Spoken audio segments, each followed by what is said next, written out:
आप देख रहे हैं भायंदर संवाद। गैस के चक्कर में तो मैडम बोले तो हम लोग का होटल बर्बाद ही हो गया पूरा। सरकार हमको कुछ रास्ता ही नहीं दिखा रही है कि हमें क्या करना चाहिए, हमें गैस मिलेगा नहीं मिलेगा। 30% ही रिकवर हो रहा है, 70% नुकसान हो रहा है। 20 दिन से तो हम लोग को एक भी गैस मिला नहीं बाटला, तो हम लोग कैसे चलाएंगे होटल। इलेक्ट्रिक पे तो आधा घंटे की चीज़ 1 घंटे में बनती है, तो ऐसा कस्टमर भी बैठे बैठे चला जाता है। 50 या 60% तो कस्टमर का गिरावट हो चुका है हम लोग का होटल का। ब्लैक में तो ये वो लाल बाटला ही मिल रहा है, और लाल बाटला ब्लैक में 4-4, 5-5 हज़ार का बोलते हैं, तो कहाँ से लेंगे 4-4, 5-5 हज़ार का। उसमें तो कुछ होने वाला नहीं है एक बाटले में। स्टाफ की सैलरी तो अभी हम लोग बैठा बैठा के दे रहे हैं, तो सबसे पहले तो अभी उनको छुट्टी दे दिया, तो फिर वो तो पूरा फिर दोबारा मिलने वाले नहीं आदमी। नमस्कार, आप देख रहे हैं भायंदर संवाद। मैं हूं साक्षी पोखरियाल और इस वक्त मैं मौजूद हूं सिनेमैक्स के बाहर। आपको बता दें, सबसे पहले 13 मार्च को हम लोगों ने न्यूज़ चलाई थी कि किस तरीके से मिडिल ईस्ट एशिया में जो वॉर की सिचुएशन है उसके चलते जो खासा असर है वो भारत देश में जो है देखने को मिला है, जिसमें एलपीजी और जो कमर्शियल गैस सिलेंडर्स है उनकी शॉर्टेज की वजह से जो लोग हैं उनको काफ़ी जो है परेशानी हो रही है। सबसे पहले जो घरेलू गैस जो यूज़ करते हैं उसकी भी शॉर्टेज थी, उसमें प्राइस हाइक हुआ था, वो हमने आपको दिखाया था किस तरीके से जो लोग हैं वो परेशान है, क्या कुछ खासा असर उनकी जेब में जो है देखने को मिला है। साथ ही साथ जो कमर्शियल गैस है, क्योंकि आप यहाँ पे देख सकते हैं कि सारे जो स्ट्रीट फूड्स हैं, वेंडर्स हैं, वो सब यहाँ पे जो है लगते हैं। ये काफ़ी फेमस जगह है सिनेमैक्स के पास, जहाँ पे हज़ारों की संख्या में अगर बोलें कि इवनिंग के वक्त जो है यहाँ पे काफ़ी स्टॉल्स लगते हैं, देख सकते हैं स्ट्रीट फूड है, दिन के वक्त भी यहाँ पे रहता है। लेकिन अभी का जो नज़ारा है काफ़ी खाली खाली आपको दिख रहा होगा, क्योंकि जो एलपीजी गैस है कमर्शियल वाली, वो लोगों को जो है मिलने की अभी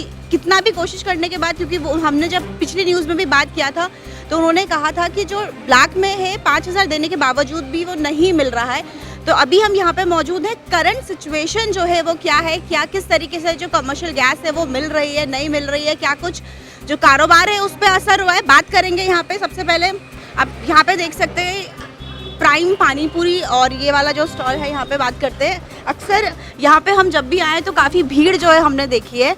आपसे पूछना चाहेंगे, जिस तरीके से अभी कमर्शियल गैस का जो शॉर्टेज हुआ है कि ब्लैक में भी नहीं मिल रहा है, क्या कुछ आपको लगता है सबसे पहला असर जो है कारोबार में हुआ है? दूसरी बात, कितनी मशक्क़त जो है करनी पड़ रही है एलपीजी कमर्शियल गैस सिलेंडर को लेने के लिए? गैस के चक्कर में तो मैडम पूरा बोले तो हम लोग का होटल बर्बाद ही हो गया पूरा। कमर्शियल गैस मिल ही नहीं रहा है, और दूसरी मिल भी रहा है तो ब्लैक में, और ब्लैक भी अभी कोई नहीं देने के लिए तैयार है। तो पूरा का पूरा हम लोग का 1 महीने से दुकान बंद चल रहा है, तो पूरा का पूरा एकदम तहस नहस हो गया है। स्टाफ लोग को खाने के लिए दिक्कत है अभी, और होटल चलाने को दिक्कत है। हमारे पास तो 24 घंटा भीड़ रहता था, अभी पूरा दुकान खाली हो गया हम लोग का। ऐसा हम लोग तो मतलब पूरी तरह से बर्बाद हो गए एकदम, कि हम लोगों को कोई मतलब रास्ता ही नहीं है कि क्या कर सके कुछ। सरकार हमको कुछ रास्ता ही नहीं दिखा रही है कि हमें क्या करना चाहिए, हमें गैस मिलेगा नहीं मिलेगा, या हमारे लिए कुछ रियायत। अभी तक हमको कुछ कुछ दिया ही नहीं हमको कुछ, ऐसा है। तो हम लोग तो पूरी तरह से बर्बाद ही हो गए। 8-10 स्टाफ रखे हैं, उनको खाने का, फिर हमारा होटल का रेंट, ये सब हमारे बहुत तकलीफ हो गया हमको तो। अच्छा, जहाँ से आप पहले जो एलपीजी कमर्शियल सिलेंडर्स देते थे वहाँ पे अगर अब आपने मांगा है तो क्या कुछ उन्होंने कहा है, कोई टाइम पीरियड बताया है कि 1 महीने बाद 15 दिन बाद मिलेगा, कुछ ऐसा उनसे आपकी बातचीत हुई है? उनसे बातचीत हो रही है तो वो बोल रहे गैस आ नहीं रहा है, और दूसरी बात है कि वो बोल रहे हैं कि होटल वाले को अभी अलाउ नहीं किया है देने के लिए। होटल वाले को अलाउ नहीं किया, अभी सिर्फ घर वालों को अलाउ किया है। और हम लोग होटल वाले को 20 दिन से तो हम लोग को एक भी गैस मिला नहीं बाटला, तो हम लोग कैसे चलाएंगे होटल। अगर हम लोग को थोड़ा थोड़ा भी मिलता तो हम लोग थोड़ा थोड़ा चलाता, लेकिन हम लोग को थोड़ा भी नहीं मिलेगा तो कैसे चलाएंगे होटल। अच्छा, कारोबार में पहले और अब में आपको क्या लगता है, अगर हम आंकड़ों की बात करें तो कितना प्रतिशत लगता है कि नुकसान जो है वो अभी हुआ है? 90% तो नुकसान हो गया है मैडम। अभी जो इलेक्ट्रिक का चीज़ है वही खाली चालू है, बाकी तो सब बंद। गैस का जितना भी है 90% तो गैस का ही है, सब बंद हो गया 90% तो। और कोयले में हम लोग बनाते हैं तो कोयले में इतना वो नहीं होता है। कोयले का भट्टी लेके आए अभी हम खरीद के यहाँ पे, तो लेकिन वो कोयले में उतना हो नहीं रहा है, और कोयले का भी रेट बढ़ रहा है। पहले 40 रुपीज़ मिल रहा था, अभी उन लोग ने 100 रुपये किलो कर दिया, तो कोयले का भी रेट बढ़ रहा है अभी धीरे धीरे। तो अभी तो कुछ ऑप्शन ही नहीं है होटल वालों के लिए, तो होटल वाले तो पूरी तरह से बिक गए हम लोग तो पूरा। अच्छा, कितना स्टाफ था यहाँ पे और किस तरीके से आप सैलरी जो है वो देते थे, अभी कितनी परेशानी हो रही है और क्या कुछ लगता है अगर यही परिस्थिति रहती है तो आगे चल के क्या सोचा है आपने कि बढ़ाएंगे शॉप को या खोलेंगे या कैसा रहेगा, और कस्टमर्स जो आ रहे हैं उनकी संख्या में कितनी गिरावट जो है आपको देखने को मिली है?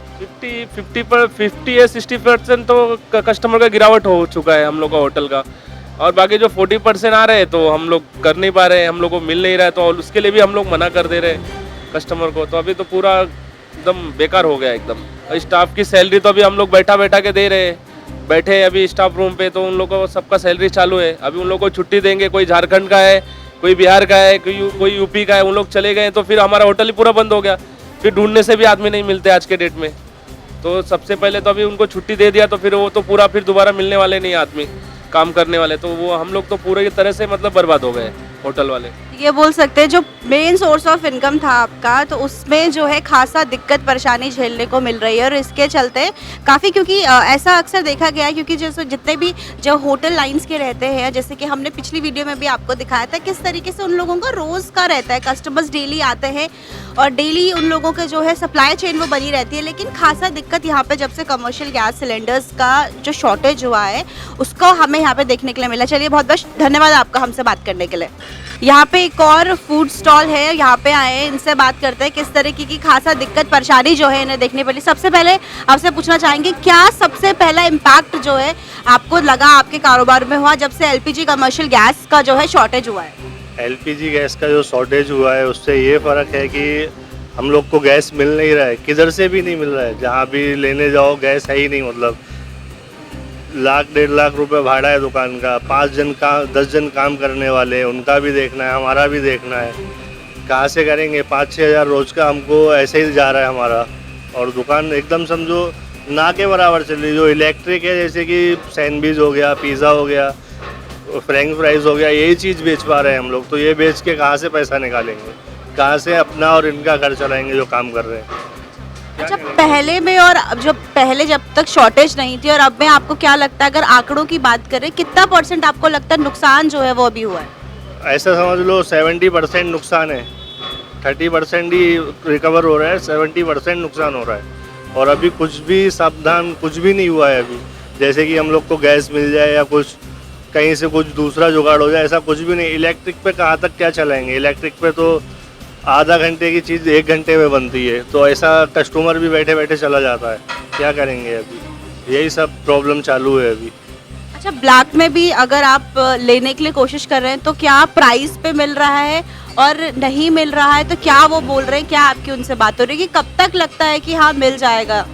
अरे ब्लैक में तो ये वो लाल बाटला ही मिल रहा है, और लाल बाटला ब्लैक में 4-4, 5-5 हज़ार का बोलते हैं। तो कहाँ से लेंगे 4-4, 5-5 हज़ार का? उसमें तो कुछ होने वाला नहीं है एक बाटले में।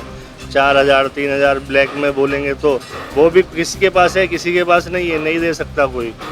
बहुत से तो दे ही नहीं रहे, क्योंकि ब्लैक बाटला भी, लाल बाटला भी बिना OTP के किसको मिल नहीं रहा है, और 20 दिन में एक ही मिल रहा है, 25 दिन में। तो वो अपने घर के लिए देखेगा या दूसरे को बेचेगा? क्या करेगा? नहीं मिल पा रहा है गैस, कहीं से भी संभव है ही नहीं गैस मिलना। अच्छा, स्टाफ की बात करें तो कितना स्टाफ है आपके पास और कैसा मैनेज कर रहे हैं? सैलरी है, काम है, क्या कुछ आपको लगता है? और अगर ये स्थिति जो है लंबी चलती है तो क्या सोचा है आपने आने वाले कल में, क्या आपको लगता है कि होना चाहिए? अगर लंबे समय तक ऐसी स्थिति चलेगी तो खुद सिंगल काम करना पड़ेगा, स्टाफ को बेचारों को घर भेजना पड़ेगा। 5-6 स्टाफ है तो कहाँ से करेगा? उनका भी घर चलाना है, अपना भी घर चलाना है, और प्लस भाड़ा भी निकालना है दुकान का। 1,00,000 रुपए भाड़ा कहाँ से निकालेगा? बहुत बहुत धन्यवाद आपका हमसे बात करने के लिए। तो देखा आपने, ये अभी यहाँ की करंट सिचुएशन है कि किस तरीके से जो कमर्शियल गैस सिलेंडर की जो शॉर्टेज हो रही है उसके चलते जितने भी फूड स्टॉल्स है, जितने भी स्ट्रीट मार्केट में यहाँ पे फूड स्टॉल्स जो थे उनमें खासा दिक्कत परेशानी जो है वो देखने को मिली। और कहना उनका साफ है कि अगर यही सिचुएशन जो है लंबे समय तक रहती है तो शायद जो उनके कर्मचारी हैं, क्योंकि कोई बाहर से आया है, कोई जैसे अभी उन्होंने बताया था कि कोई बिहार से है, कोई उत्तर प्रदेश से है, कोई झारखंड से, तो शायद उनको वापस जो है भेजना पड़ेगा, क्योंकि जब कमाएंगे ही नहीं तो उनको तनख्वाह जो है वो कैसे देंगे। फिलहाल के लिए बस इतना ही। मीरा भाईंदर की तमाम ऐसी छोटी बड़ी खबरों के लिए आप देखते रहे भाईंदर संवाद। मीरा भाईंदर से जुड़ी खबरों को जानने के लिए आप हमारे चैनल को लाइक, शेयर और सब्सक्राइब करें। आप देख रहे हैं भाईंदर संवाद।